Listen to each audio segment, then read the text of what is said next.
Goldy Luck and the Three Pandas.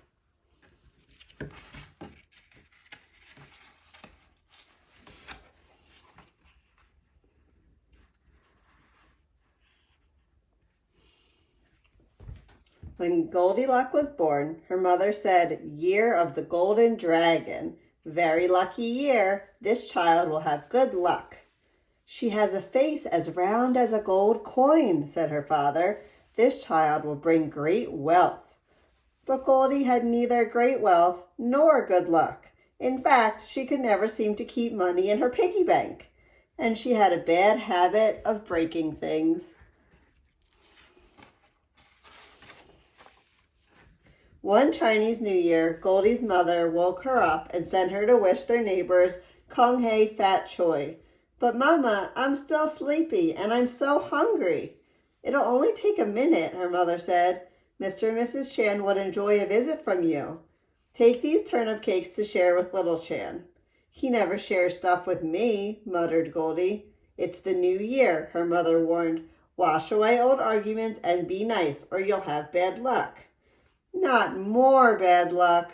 Last year she lost the red envelope her grandmother had given her, and her best friend moved away."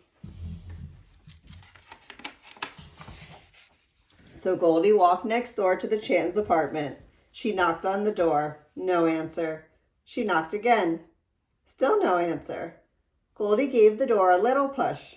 It swung open, and she tumbled in, dropping the plate. Turnip cakes catapulted all over the floor. "Oh no," Goldy cried. "A whole plate of turnip cakes ruined? That was bad luck for sure."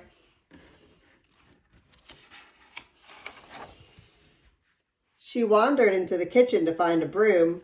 On the table were 3 steaming bowls of congee, a ceramic bowl, a wooden bowl, and a plastic bowl. Her tummy grumbled. Surely nobody would mind if she had one little bite of rice porridge. She sampled the congee from the ceramic bowl. Ugh, too watery. She tasted the congee from the wooden bowl. Yuck, too thick and clumpy. Then she slurped some congee from the plastic bowl.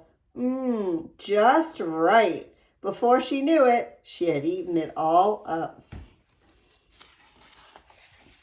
All that congee made Goldy even sleepier than she already was. Maybe she could just rest a bit and wait for the Chans. She walked into the living room and saw 3 chairs. She plunked down on Mr. Chan's massage chair. Something hard steamrollered up and down her back. "Ouch!" she cried, springing to her feet. "Too rough." Next, she plopped into Mrs. Chan's armchair and disappeared into the fluffy pillows.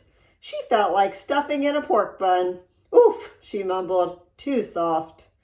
Then she squeezed herself into little Chan's rocking chair. "Whee!" she shouted as she rocked back and forth.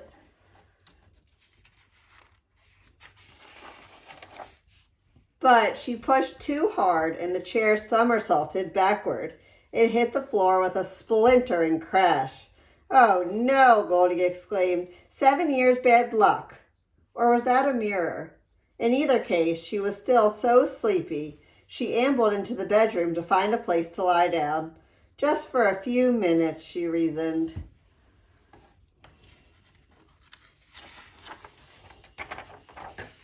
She climbed into a king-size bed. The mattress felt as hard as a week-old almond cookie. Ugh, too uncomfortable. Next, she flopped onto a queen-size bed. The electric bed began to fold her up like a dumpling. "Yikes! Too scary!" she cried. Then she leaped off and settled down onto little Chan's futon. "Ah, just right," she sighed and fell fast asleep. The Chans finally returned home. "Who dropped these turnip cakes all over the floor?" exclaimed Mr. Chan. "And didn't clean them up," added Mrs. Chan. "A whole plate of turnip cakes ruined," groaned little Chan. They headed into the kitchen. "Hey, who's been eating my congee?" demanded Mr. Chan. "And who's been eating my congee?" cried Mrs. Chan. Little Chan wailed. I don't have any congee. Someone's eaten mine all up. Mr. Chan heard a humming in the living room. He went to investigate. Someone's turned on my massage chair, he bellowed. And someone's rumpled the cushions on my armchair, yelled Mrs. Chan. I don't even have a chair, shouted Little Chan. It's been smashed to pieces.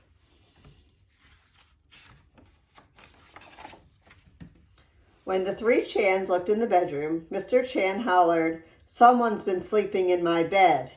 And someone's been sleeping in my bed, squealed Mrs. Chan.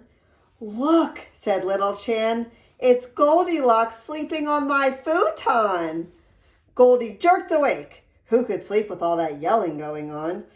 Mr. Chan, Mrs. Chan, she cried, I didn't mean to fall asleep. In a fluster, she jumped out of the bed and dashed home.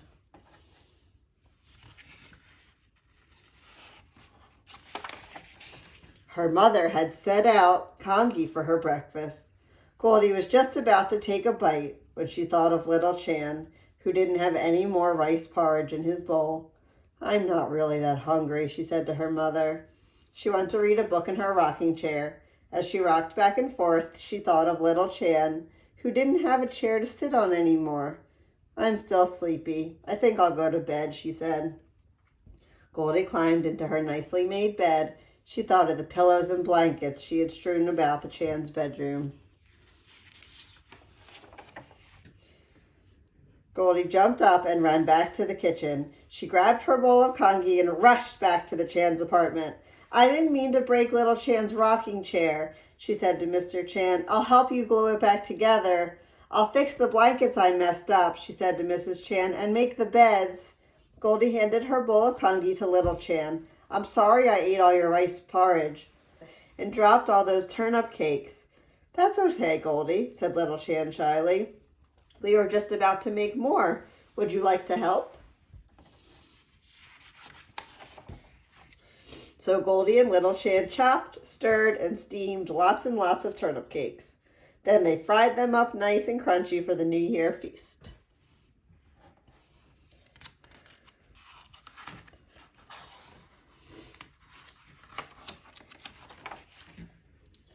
Mrs. Chan handed Goldie a red envelope. Kung Hei Fat Choi, Goldie, she said. May the new year bring you great wealth and good luck. Thank you, Goldie said, but I think I've found some good luck already. She smiled at Little Chan, and the two friends sat down together to eat a whole plate of turnip cakes.